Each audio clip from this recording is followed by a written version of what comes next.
Ce procès a surpris tout le monde. Et à mon avis, j'ai comme impression qu'il s'agit d'une parodie de procès. Parodie de procès pour la simple raison que une action judiciaire a été enclenchée déjà par le procureur du tribunal du Togo à l'encontre de ses ravisseurs. Alors, il était important pour le gouvernement béninois de respecter la procédure qui est enclenchée au niveau international. Le verdict qui est tombé hier, dans les conditions normales, ne concerne pas le Togo. Le Togo n'est pas un département du Bénin. Pour qu'il se sente concerné par le verdict de ce procès. Ce verdict-là n'arrête pas la procédure enclenchée par le gouvernement togolais. Alors, il est important qu'on puisse changer, que notre gouvernement puisse changer, que le procureur puisse changer avec les mauvaises pratiques lorsqu'il s'agit du droit international. Pendant longtemps ici, on nous a toujours demandé de respecter ou du moins de faire confiance à la justice. Le moment est arrivé aussi pour que le gouvernement béninois puisse faire confiance à la justice togolaise. Oui, si les ravisseurs sont blancs comme neige, alors il n'y a pas de problème, la justice va les blanchir. Alors pourquoi on s'empresse pour organiser ce procès?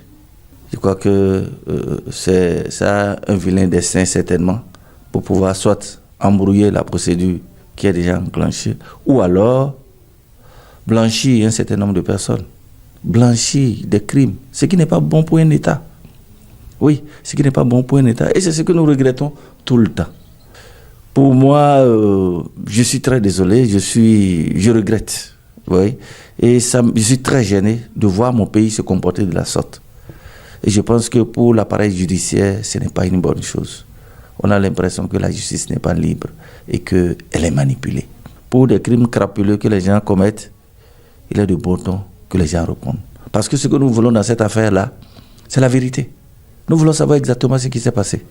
Mais pas le folklore qu'on est en train de nous présenter là. C'est du théâtre. C'est clair aux yeux de tout le monde. Et qui se tienne tranquille. Si le Togo est décidé, l'affaire ne prendra pas fin là. Non, pas du tout. Je pense que c'est une situation qui doit être dénoncée par la force véritablement. Ce qui s'est passé dans cette histoire, c'est une honte pour la justice béninoise. Je pense que dans un état de droit, dans un état qui aspire à la séparation de pouvoirs, à l'indépendance de la justice, ces choses ne doivent pas se produire. Comment est-ce qu'on peut se comporter comme un État voyou véritablement? Comment est-ce qu'on peut commanditer l'enlèvement d'un paisible citoyen? S'il vous plaît. Comment est-ce qu'on peut jusque-là, si vous avez suivi le déroulé des faits, l'un des accusés, pour le moment, l'État béninois n'est pas encore officiellement accusé comme étant celui qui a commandité les faits. On dit que c'est quelqu'un qui a appelé d'Indonésie, qui a promis des sommes pour aller enlever quelqu'un. Monsieur Guillaume, on attendra d'être situé, d'avoir la responsabilité de l'État béninois. Je pense véritablement. Je préfère que vous puissiez continuer. Sans pour le moment, sans qu'on ait des faits palpables. Moi, je pense véritablement que dans de telles conditions, lorsque vous devez de l'argent à quelqu'un, lorsque vous réclamez une créance, nous savons dans un état de droit les voies et moyens qui existent pour permettre à ce que vous puissiez recouvrir votre avoir. Justement. Et lorsque vous laissez de côté ces différents moyens juridiques qui sont mis à votre disposition, que vous utilisez des méthodes de voyoucratie, des méthodes non conventionnelles, des méthodes de banditisme véritablement pour arriver à votre but. Je pense qu'il faut dénoncer cela d'abord. Oui, je ne refuse pas. Dans de telles conditions, vous avez vu l'attitude de M. Steve Amouzou qui a porté plainte contre ses ravisseurs parce qu'il dénonce la situation dans laquelle il a été ramené Manu Militari de Lomé jusqu'à Cotonou. C'est-à-dire que ces personnes-là se sont arrogées ce droit-là de rendre justice par eux-mêmes, de quitter leur pays, de venir dans un état frère et de procéder à un kidnapping et enlèvement. Et donc, la justice béninoise, notamment la Cour de répression des infractions économiques et du terrorisme, a voulu laver la honte véritablement parce que nous n'avons pas entendu jusqu'alors la justice béninoise se prononcer officiellement. Donc nous n'avons pas entendu les autorités béninoises se prononcer. Il a fallu que le Togo, par l'entremise du communiqué du procureur de la République, et puisse nous relater les faits dans lesquels ce monsieur a été kidnappé et enlevé, véritablement, en violation de toutes les règles de droit international et de toutes les règles liées à la coopération pénale internationale. Donc voilà la plainte qui a été donc portée donc par Steve Amouzou devant la Criette pour dénoncer cette manière-là, pour dénoncer ces ravisseurs-là qui ont utilisé la force véritablement, qui l'ont violenté et qui l'ont kidnappé et conduit véritablement au niveau donc du Bénin. Et moi, dans cette décision qui a été rendue, 24 mois, dont 12 mois ferme, 5 millions d'amende en termes de dommages et intérêts, la justice a été très clémente. Je dirais véritablement que ça a été une mise en scène de la justice béninoise pour laver la justice béninoise de cet affront-là, d'avoir violé toutes les règles du droit international, d'avoir violé toutes les règles de coopération pénale internationale. Donc ils essaient de se racheter, sauf qu'ils ne procèdent pas de la bonne manière.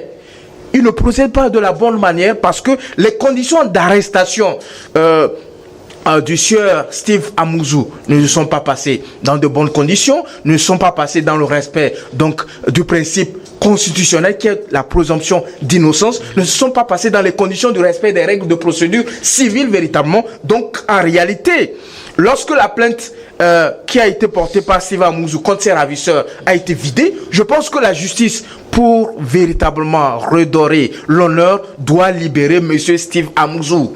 Il ne doit pas le détenir parce que cette détention est une détention arbitraire. Elle n'est pas une prévention, une détention préventive. Elle est une détention arbitraire. C'est seule la justice qui détermine s'il faut aller chercher X ou Y. Vous voyez les conditions? Est-ce que la justice béninoise a ordonné à ce qu'on puisse aller chercher M. Steve Amouzou? Apparemment non, puisqu'elle ne s'est pas prononcée. Exactement. Est-ce que la justice béninoise a émis un mandat d'arrêt international contre le sieur Steve Amouzou? Non. Est-ce que la justice béninoise a délivré une convocation à M. Steve Amouzou et dans les jours qui ont suivi, M. Steve Amouzou ne s'est pas présenté devant la justice? Non. Ça veut dire qu'en réalité, les conditions dans lesquelles le monsieur a été arrêté, bon, on dirait pas une arrestation, on dirait un kidnapping, un enlèvement, ne sont pas de nature à garantir, comment l'appelle-t-on, l'équitabilité d'une justice. Déjà, les bases sont faussées. L'audience qui est prévue le 7 octobre, je me demande dans quelles conditions ça va être mené véritablement. Non seulement ils retiennent des chefs d'accusation fantaisistes, d'outrage au chef de l'État, de diffamation, de dénonciation calomnieuse, ainsi que de la provocation à la rébellion et la diffusion des fausses informations sur les réseaux sociaux.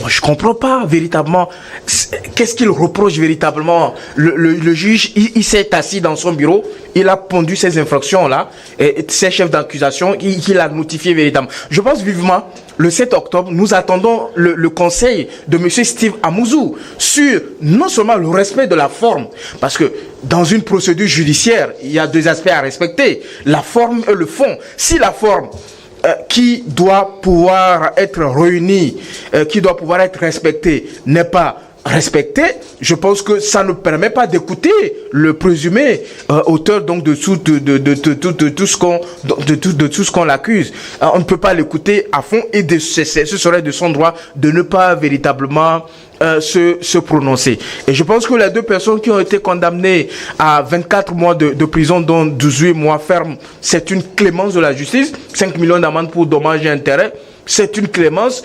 Le sieur monsieur, comment il s'appelle, Wanilo Medega Faglan, qui est le directeur du Centre National, c'est surtout le Centre National des Investigations Numériques. Oui, voilà. Il dit qu'il n'est pas lié, alors que le présumé dit qu'il dit avoir entendu en train de conduire les opérations. Ça veut dire que la justice togolaise, la justice béninoise voulait se débarrasser de cet aspect du dossier pour se concentrer sur cela. Qu'est-ce qui les pressait de rendre le verdict le même jour? Parce qu'ils pouvaient ouvrir une enquête judiciaire, avoir les informations nécessaires, les éléments d'appréciation pour pouvoir rendre un verdict. Vous convoquez le monsieur, porte une plainte, vous convoquez les prévenus, vous convoquez le monsieur, vous écoutez le monsieur, vous écoutez les prévenus qui disent... Ils ont plaidé non coupables, c'est tout à fait normal. Oui, ils ont plaidé non coupables, qui ne sont ni liés de près ou de loin à cette histoire. Mais maintenant, si vous n'êtes pas liés de loin ou de près à cette histoire, qui sont ceux qui sont venus enlever, kidnapper et enlever le sieur Steve Amouzou? Je pense que la justice devrait approfondir le dossier, aller chercher les coupables dans cette affaire pour donner une décision exemplaire à ceux qui s'hasarderaient de se comporter comme ça dans un pays démocratique, dans un pays qui aspire à renforcer son état de droit, comme des voyous, comme des bandits véritablement, et salir l'image ou la réputation de la justice togolaise qu'on considère avoir évolué avec l'arrivée de M. Talon. Mais sauf que la justice béninoise alors. Bien sûr, la justice béninoise, sauf que avec tout ce qui s'est passé, on s'interroge véritablement, parce que on donne raison à ces hommes politiques qui ont décrié, à ces hommes de la société civile qui ont décrié au Bénin que la justice est aux bottes donc du président Talon. Il en fait ce qu'il veut. Il peut se lever un beau matin, l'utiliser à des fins personnelles. Il se lève un matin lorsque la tête de quelqu'un ne lui plaît pas. Il invente des infractions. On colle ça à ce monsieur, et l'instrument qu'il a créé par excellence pour en découdre avec tous ceux qui sont contre lui, tous ceux qui se mettraient sur son chemin, c'est la Criette. Elle-même, elle est décriée depuis de longues années comme étant une juridiction mise en place essentiellement par M. Patrice Talon pour en découdre avec ses opposants, avec ceux qui oseront critiquer sa gouvernance donc, du pays. Je crois qu'on est dans un imbroglio juridique inextricable qui vraiment n'a ni queue ni tête, parce que là-dessus, comme Samir l'a dit tout à l'heure, si tant est que quelqu'un porte plainte pour enlèvement, kidnapping, voyoucratie, il faut quand même le dire, et on le garde pour des chefs d'accusation, il est inculpé lui, et finalement on juge ses ravisseurs. Alors à se dire, est-ce qu'on met le charrue, la charrue plutôt devant le bœuf ou bien le bœuf devant la charrue? La question reste là pour moi, parce que depuis alors, pour vous, si la justice ne cherchait pas Steve Amouzou, vu que on l'a ramené, on devait le libérer? Franchement, parce que là-dessus, et Sabi l'a expliqué tout à l'heure, il y a des moyens conventionnels par lesquels on arrête quelqu'un. Il y a la convocation, il y a les mandats d'arrêt qui sont émis, il y a d'autres formes de pratiques par lesquelles on arrête quelqu'un lorsqu'il tombe dans le jeu juridique, quand il est en infraction. Maintenant que cette voie normale n'est pas acceptée selon les conventions internationales, on garde la personne avec des chefs d'application précises, et puis on juge ceux qui l'ont arrêté, l'ont kidnappé. C'est fait pour moi, est-ce qu'on peut dire même 2 poids 2 mesures? C'est de l'imbroglio, on ne comprend pas. En principe, si l'État béninois n'est pas concerné par cette affaire d'enlèvement, d'arrestation, qu'on appelle de manière illicite, on devrait passer ce problème-là au pays fait et dire tout simplement que c'est une erreur, on laisse maintenant. Si on reconnaît que on veut la tête donc du prévenu, du présumé coupable, on ne met maintenant, on passe par les voies normales pour pouvoir l'arrêter. On demande par exemple au Togo, si il réside au Togo comme on vient de le chercher ici, on demande à la justice togolaise, bon, même si notre constitution ne prévoit pas, bon, on peut toujours passer par des moyens diplomatiques compte tenu de l'ampleur de l'accusation.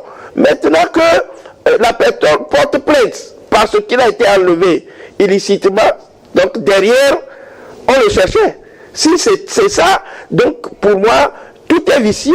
Le fait même qu'on juge ces gens-là et qu'on laisse le prévenu même, celui-là qui a été kidnappé en prison, ça renforce qu'on appelle les critiques sur l'état de notre justice, de la justice africaine, parce qu'en Afrique, comment est-ce que l'on interprète les textes Les textes sont-ils plutôt interprétés dans les normes? Non. Donc pour moi aujourd'hui, condamner quelqu'un pour 12 mois ferme, 12 mois de sursis, et puis 5 millions d'amende pour ça, bon, c'est 5 millions là qui va le payer, c'est l'État béninois même qui va verser cet argent-là, parce que on est parti sur un terrain où on a fomenté des coups qui ont été mal ficelés. C'est tout simplement ça. C'est mal ficelé. Ce qui veut dire que à l'époque, la CRIET cherchait vraiment M. Steve Amouzou. Si on ne le cherchait pas, peut-être on devrait pour moi le libérer carrément et recommencer la procédure. Mais comme on ne le fait pas, ce jugement-là, c'est une parodie de justice, c'est un camouflage, justement pour dire que bon, on n'est pas dedans, parce que on dit chez nous, si vous ne voulez pas manger de la viande, la chair du bœuf, parce qu'il contient du sang, on évite de le couper avec les dents, parce que le faisant, vous l'avez mangé. Donc pour moi aujourd'hui, il y a c'est-à-dire qu'un camouflage systématique que la justice béninoise vient de faire, et ça, je la condamne justement, parce que il ne fallait pas juger ces gens-là et laisser le Steven Amouzou en prison pour prévoir son jugement pour le 7 octobre. Bien évidemment, je pense que la personne comme prétend avoir commandité l'enlèvement et le kidnapping de M. Steve Amouzou à Lomé doit être poursuivi. Il dit qu'il a donné, que M. Steve Amouzou lui a escroqué 10 millions. Mais si vous faites fi de tous les outils juridiques que l'État met à votre disposition pour recouvrer votre créance, et vous choisissez la voie de la voyoucratie, la voie du banditisme pour vous faire vous-même justice, je pense que vous devez être écouté dans l'affaire et vous devez également subir la rigueur de la loi. Le deuxième aspect, l'infraction a été commise où? L'infraction du kidnapping, de l'enlèvement a été commise où? Sur le sol togolais. Donc, en droit pénal, il y a ce qu'on appelle la territorialité de l'infraction posée. Donc, en réalité, le procureur de la République a déjà ouvert une information judiciaire contre ces présumés. Nous avons identifié clairement ces personnes-là qui sont venues kidnapper et enlever M. Steve Amouzou sur le territoire togolais. Et dans cette affaire, il y a déjà 2 personnes qui croupissent déjà en prison parce que leur culpabilité a été établie et que le juge d'instruction a émis un mandat de dépôt contre ces 2 personnes, une béninoise résidant et puis un étudiant dans ce sens-là. Je pense véritablement que le mandat d'arrêt international qui a été lancé par la justice togolaise, notamment le procureur de la justice togolaise, je pense que l'affaire est déjà pendante au niveau de la justice togolaise. Il ne fallait pas... qu'il fallait plutôt les amener au Togo? Absolument, où il fallait faire ce qu'on appelle une coopération judiciaire.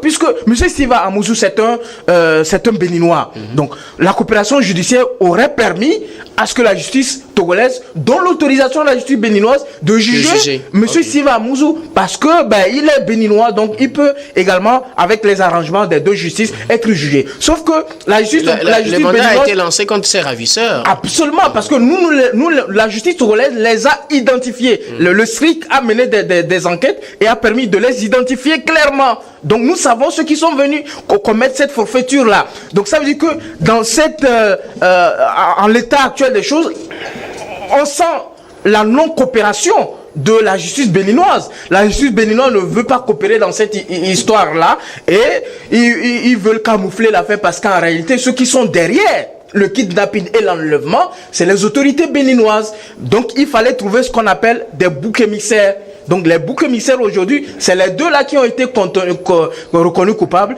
et celui-là qui a été relaxé, qu'on juge qui a un peu de doute, il n'arrive pas à identifier l'identité.